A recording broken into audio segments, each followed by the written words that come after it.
Okay, we're back. We are here broadcasting live. Our guest is in the green room currently. Mandy, share with the people how you're doing and how your birthday weekend was.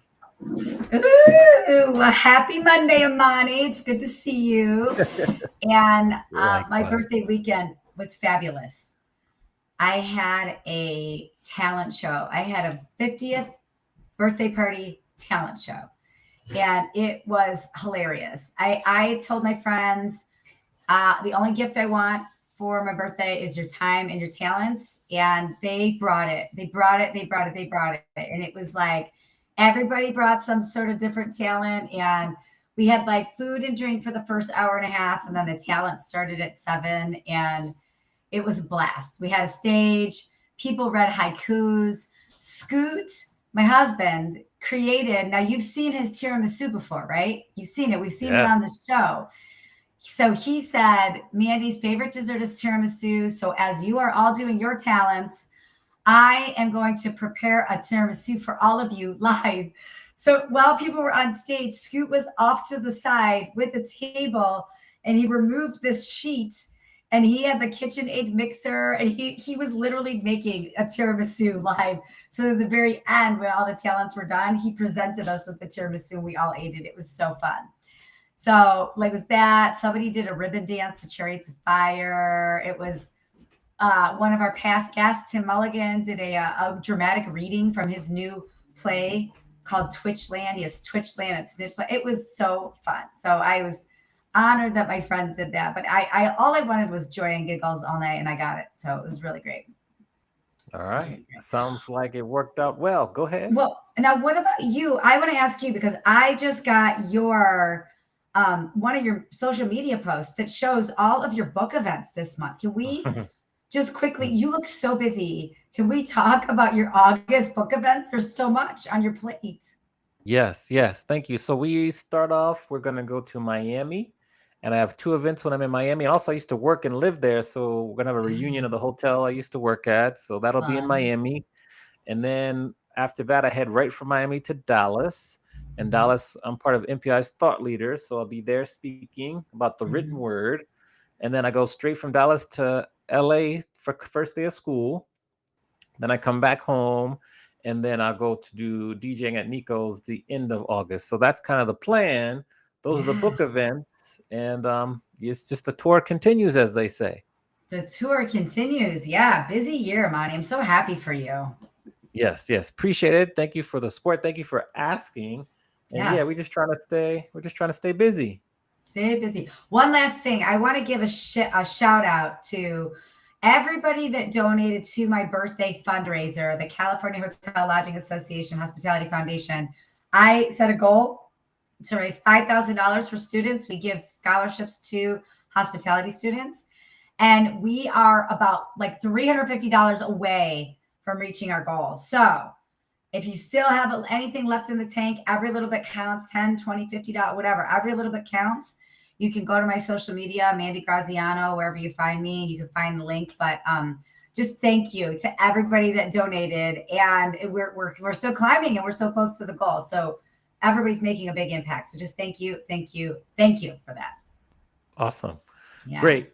Well, congrats on that. I Thank you. want you to share, as we introduce our guest, you have an interesting story about how our guest was one of the first podcasts you were ever on. So tell the story and we'll use that to introduce her.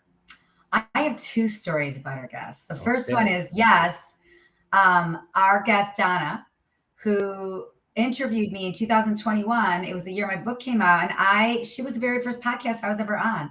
And I listened to her podcast, Anything and Everything, and it was so good.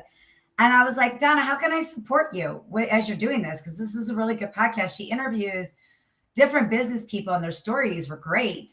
So I was like, how can I support you? Do you need a guest? What can I do? She's like, yes. Do you want to be on? And then I was on, I think, I don't know, a couple weeks later. And it was so well done. It was such a great podcast. So that was the first one. I'll tell another story about Donna throughout the show. Okay. But All right. yeah, you So there tell we your go. story So about Donna. Yeah. so we have Donna's right here and she's on the screen. So round of applause for Donna Murray appearing to the stage. Hi guys. Hi. All right. Welcome in. We're excited to have you. and we look forward to talking to you and learning more about you. This is something newer I started to ask guests, but if you were to describe Yeah. yourself, who is Donna in 30 seconds or less? How would you describe yourself? Donna's gosh, Donna's a lot of things. People connector. Um, I always get called an influencer, not social media influencer, but just an influencer in the industry amongst my friends and family. But yeah, mainly a connector. Okay, so you're a connector. Tell the people, because you do many things, what like what's your current professional roles in plural do you kind of work? What are you working on now? That's a good way of asking that. Yeah, sure. So I currently am the COO for Current Event Rentals. It's a local event rental company here, pipe and drape, decor options for weddings, corporate events, social birthday parties, all the good fun stuff. And then I also am the chapter president for Heels and Handshakes Las Vegas. We just launched the chapter here in Vegas in March, and we're kind of growing it.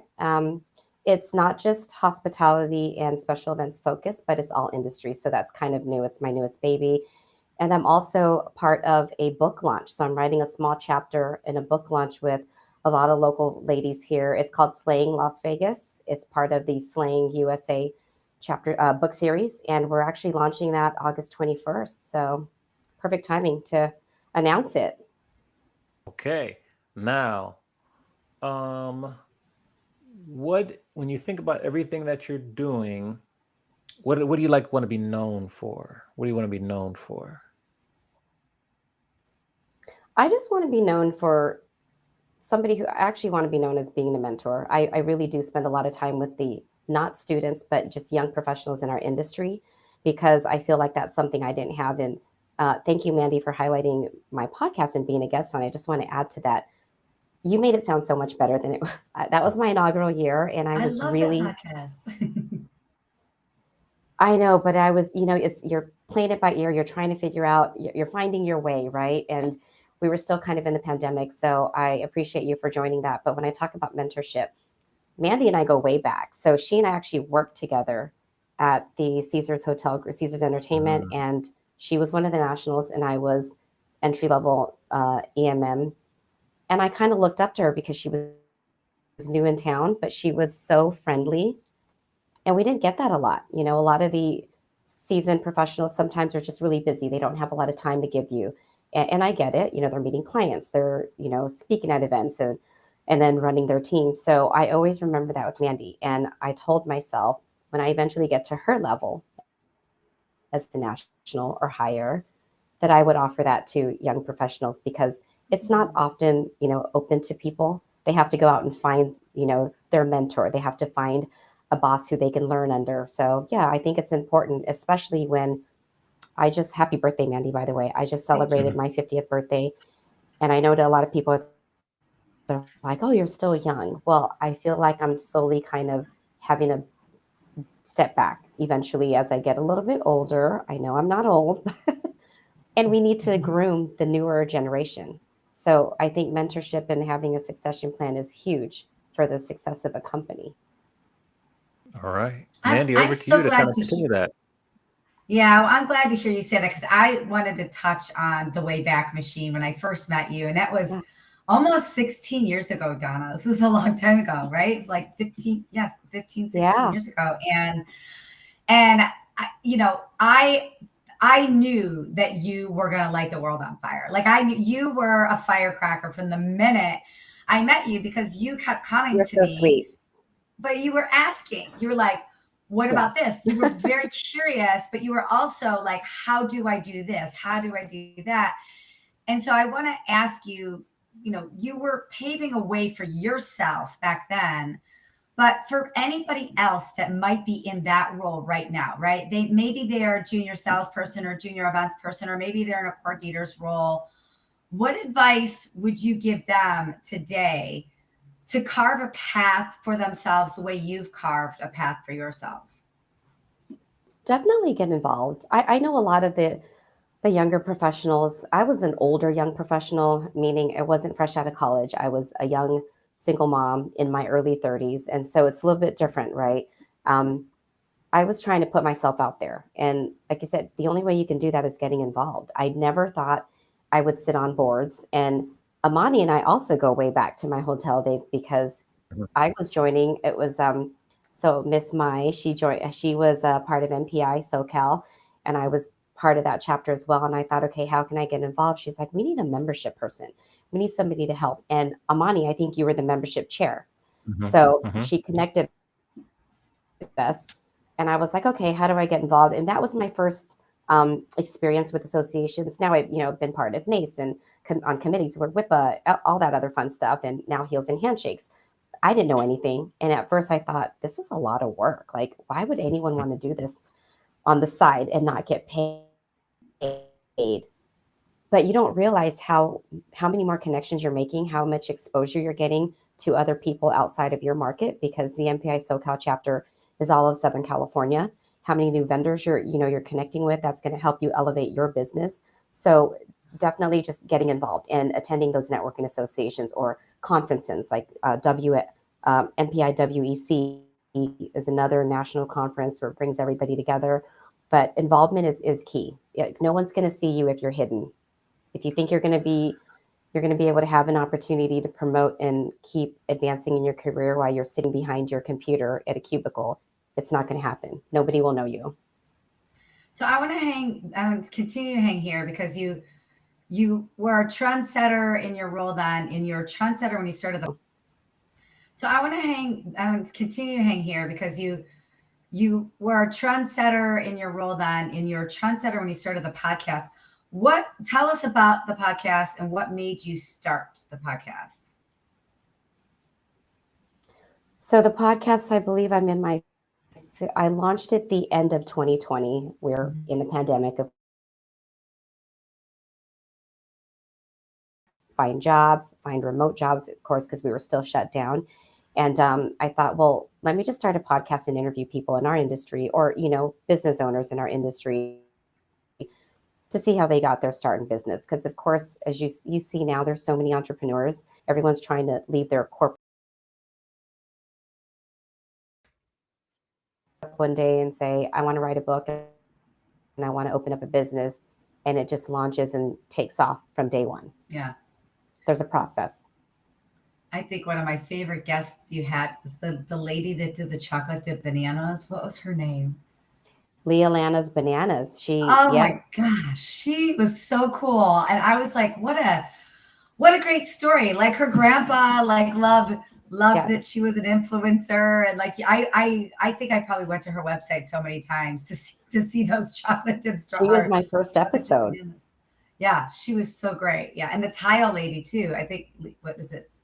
Yes, Tina Tiles. Tile Designs by Fina. So she's actually a Yes. classmate of mine from high school, Uh-huh. and it just kind of fell into place. She started her business and it's very successful. She's opened up her third location now in Wow. Southern California, the Coachella Valley.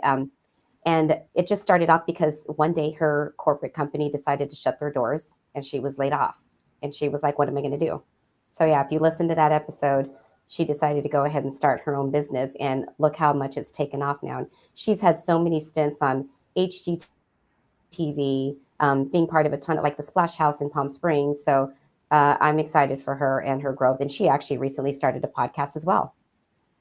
Awesome. I didn't realize that. I'll have to check that out. That's cool. That's cool.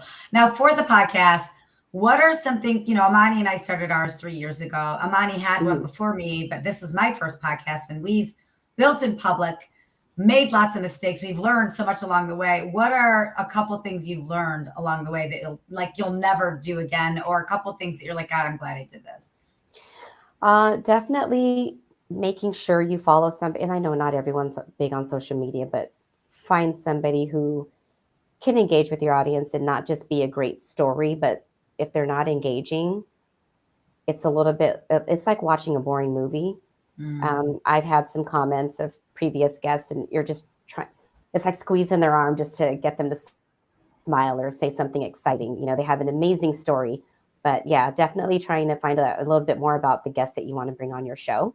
Because if they're not engaging at all and it's just like a one word answer, it makes it difficult to make it an exciting show. So I've had a couple of guests like that. Love all my guests.